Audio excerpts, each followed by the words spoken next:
Povedzme si však otvorene. Hovoríme o médiu, ktoré je s touto vládou doslova v konflikte záujmov. Personálnymi prepojeniami na lídra opozičného progresívneho Slovenska alebo na vybraných sudcov a ukazuje sa aj v tomto prípade, že nedokáže mať nezaujatý pohľad na vec.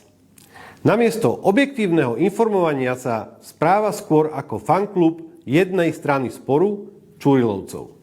Súd nerozhodol podľa ich predstav, tak zhadzujú v očiach verejnosti konkrétnych sudcov.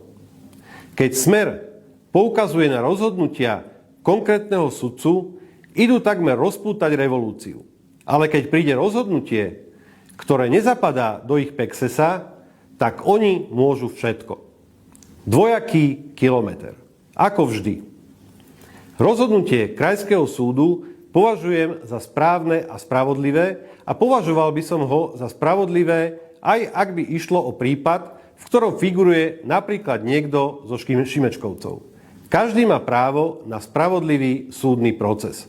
A úplne súhlasím s nedávnym vyjadrením právneho zástupcu doktora Kubinu, ktorý sám predčasom povedal: vo veciach Čurilovcov verte súdom.